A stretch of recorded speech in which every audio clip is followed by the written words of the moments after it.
Los invito a abrir sus Biblias en San Juan, el capítulo número 9. Y en el día de hoy, en este primer audio, vamos a tratar de verlo todo, un poco, temático, y se va a llamar Defendiendo tu fe. Vamos a ver con el tiempo que me da el Señor, tratar de administrarlo lo que más pueda entrar porque es largo. No lo voy a leer todo, por supuesto ustedes ya creo que lo habrán leído, tienen una idea. El domingo pasado vimos algo de eso. Y en el día de hoy vamos a ver algo como había una discusión, una batalla de silogismos, que después lo voy a explicar ahí adentro.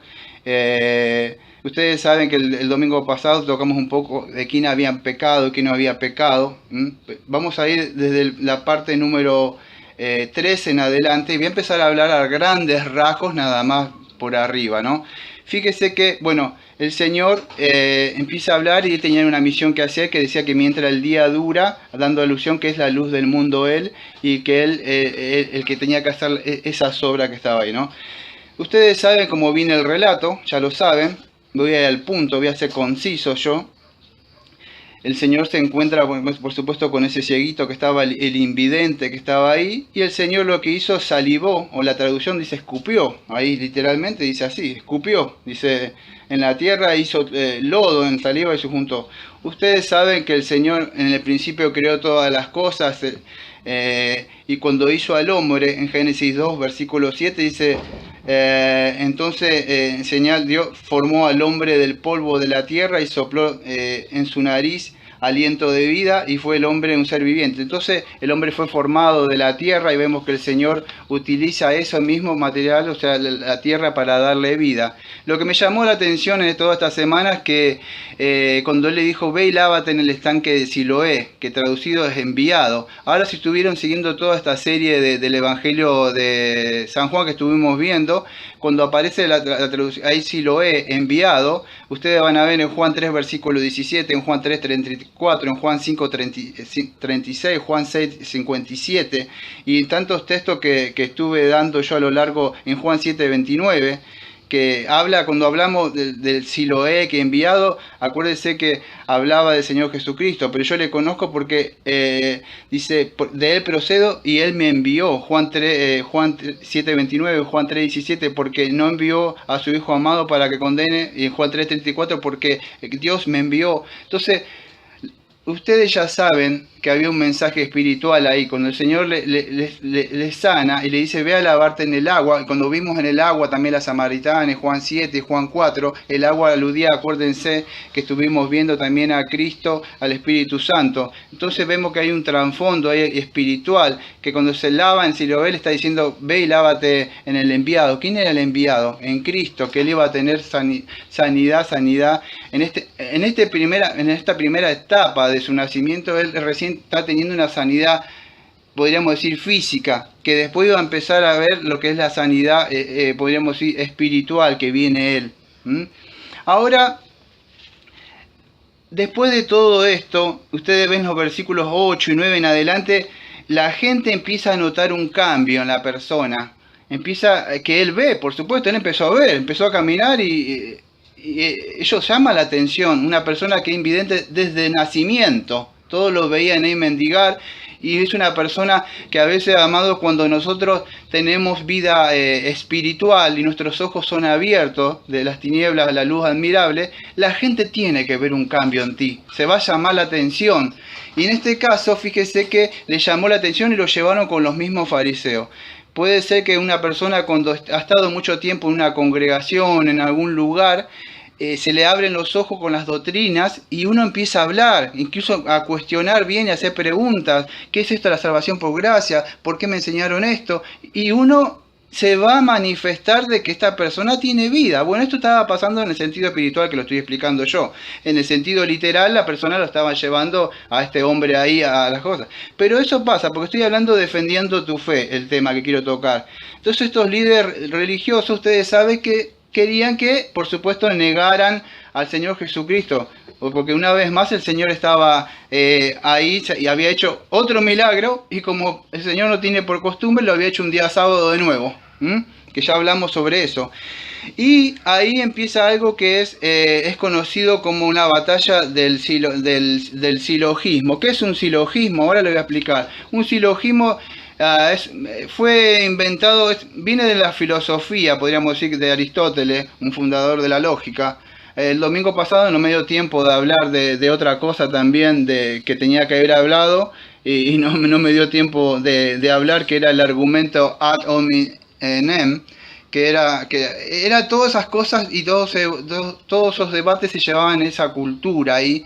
Ese debate, lo que serían ad hominem, el domingo pasado no me dio tiempo de hablar esto, pero es cuando una persona no está capacitado para sostener una tesis, una conversación, un debate, y ataca a la personalidad. Por supuesto, ustedes lo vieron, el domingo pasado lo atacaron a Cristo, tú eres un samaritano, tiene demonio. Bueno, este domingo, eso no me dio tiempo de hablar el domingo pasado, pero este domingo sucede algo parecido, que era un silogismo. ¿Qué es esto, un silogismo? Bueno, un silogismo es un razonamiento que está formado por dos premisas, una premisa mayor y una menor y una conclusión, que es un resultado, tiene que ser lógico, de que se deduce de esas dos premisas, que eso es lo que vamos a ver. Si ustedes leyeron el texto sagrado se van a dar cuenta. Yo voy a tocar 4 silogismos. El primero, ustedes ven que estos fariseos le decían a este hombre que este hombre en la premisa mayor le dicen así, que todos los que vienen de Dios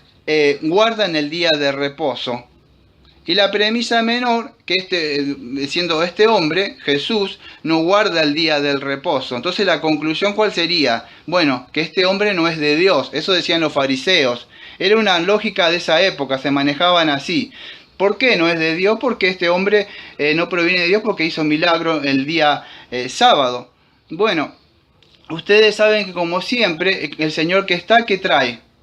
El Señor trae división. Bueno, traía división dentro de los fariseos. Entonces otros fariseos decían, no, esto no puede ser. Entonces sacaron otro silogismo, que era, decía así, la premisa mayor, solo los que son de Dios o los que no son pecadores pueden dar vista a los ciegos de nacimiento o pueden hacer tales señales.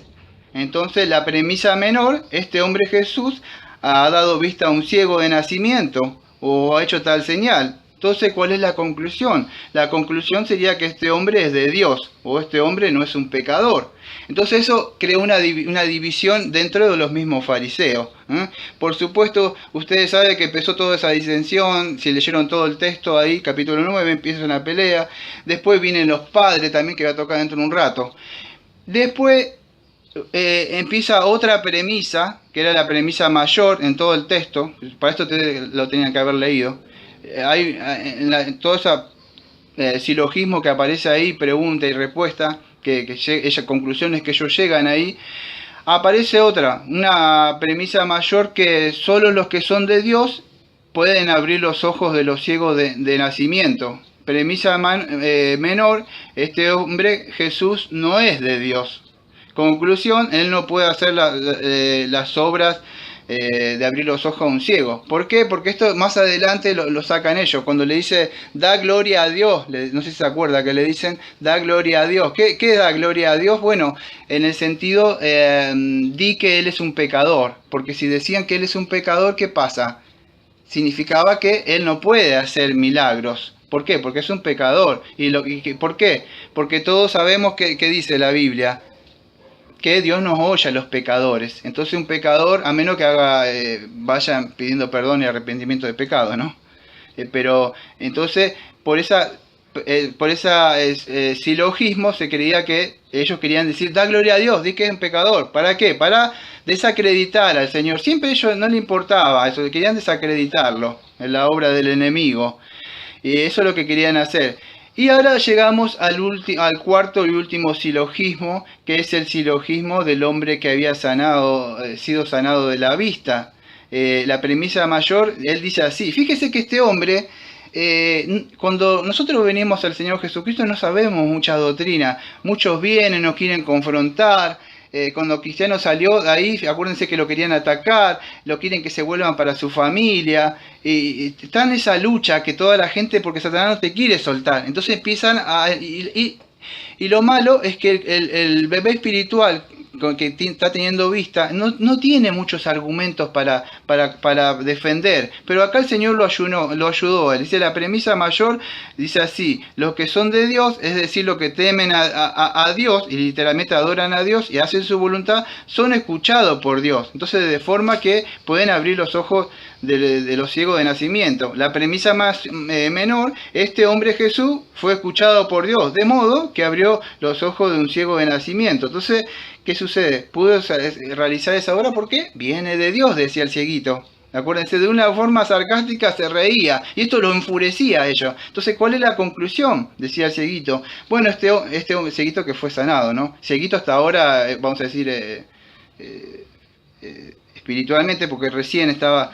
después vemos que el Señor después... ¿Por qué digo esto? Porque después el Señor lo está esperando afuera. Conclusión: este hombre entonces es de Dios. Si no fuera, no podía hacer estas señales. Conclusión: ¿qué fue? Van a ser expulsados, amados, van a ser expulsados. Las personas no van a querer tener ningún trato. Y ser expulsado en esa época no era como ahora.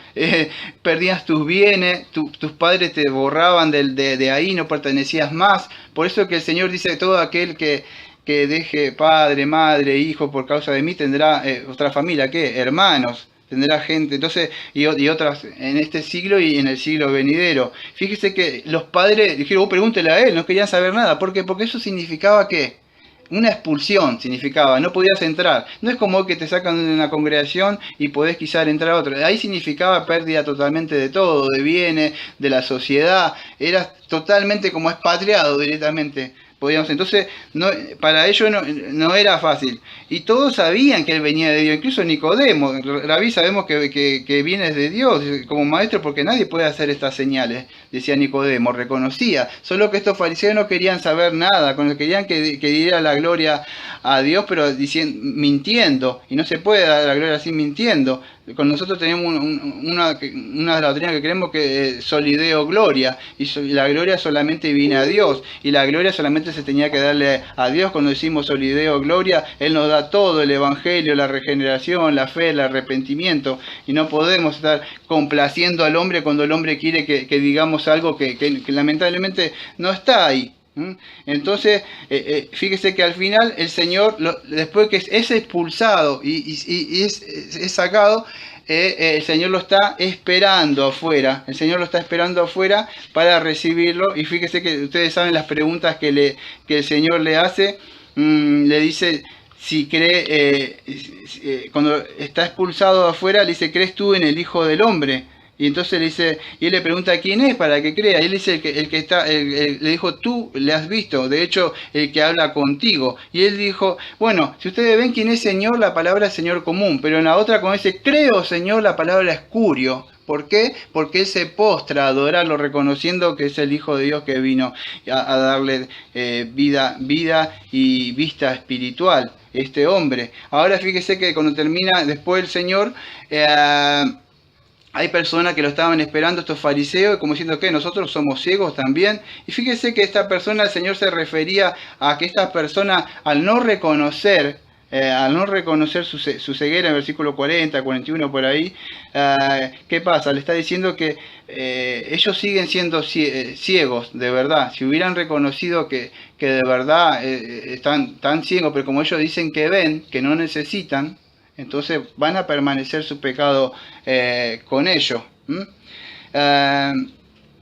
Quería hablar dos cosas en estos 4 minutos que me queda. Hay un libro que se llama, fíjese, ¿por qué le puse Defendiendo tu Fe? Porque este cieguito, a pesar del poco conocimiento que tenía, este hombre, con la ayuda del Señor, lo ayudó, porque él sabía, él por más que todo iba a perder, lo iban a expulsar, sus padres lo estaban negando, el Señor lo ayudó con el poco conocimiento y no negó su fe, y el Señor estaba esperándolo afuera. No sé si han leído una vez, yo leí un libro que se llama El mártir de las catatumbas. En la última parte, cuando, no sé si se acuerda, el personaje es Marcelo y Lóculo el que lo confronta, quiere que niegue, se llama La Tentación, quiere que niegue al Señor, al Salvador. No sé si se acuerdan en unas partes, y él decía, lo estaban por matar, es largo el libro, lo estaban por matar, y él era un romano que había creído, un romanista que había creído, incluso él perseguía como Saulo en una época. Y fíjese, dice que que en una época van a dejar de perseguirlo, dice, negalo ahora y cuando ya no haya yo lo estoy resumiendo, cuando haya la persecución vas a poder volver. Y él dice, no, de ninguna forma podría hacer eso yo, negar al Señor así, podría ser yo un doble hipócrita, dice. Haciendo eso, mientras está todo bien, yo me vengo con ellos y me junto con ustedes, con los romanos, para protegerme. Y él dice que no, es largo el libro, yo lo estoy resumiendo.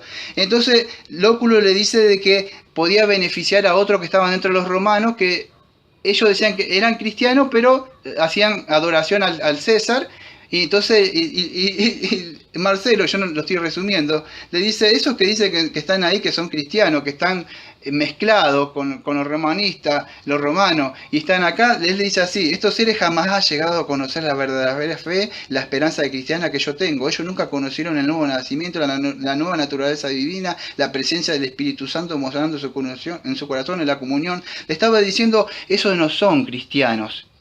Porque, y a lo último también le dice que caminara con él es largo. Le dice, bueno, entonces no niegues tu fe, ¿sabés qué podés hacer? Vení, caminar conmigo, que te vean caminando conmigo. Y él dijo, no, porque si me ven caminando contigo van a decir de verdad que yo estoy negando, Señor. El libro es largo. ¿Cómo podemos hacer en estos segundos que me quedan? Amados, nosotros no podemos estar haciendo silogismo. Nuestra confesión del año 1689, el capítulo número 1, del versículo 9, subpunto número 9, dice así: la regla infalible de interpretación de la escritura, la propia escritura, y por consiguiente, por cuanto surge de una duda respecto al verdadero y pleno sentido de cualquier escritura, que no es múltiple sino único, este debe ser buscado por medio de pasajes que hable con más claridad el juez supremo, porque deben decirse todas las controversias religiosas, por el que deben examinarse los decretos y concilios y opiniones de autores antiguos, doctrinas de hombre y espíritu particular, cuya sentencia debemos acatar. No puede permitirse sino que no sea la Santa Escritura entregada por el Espíritu a dicha Escritura.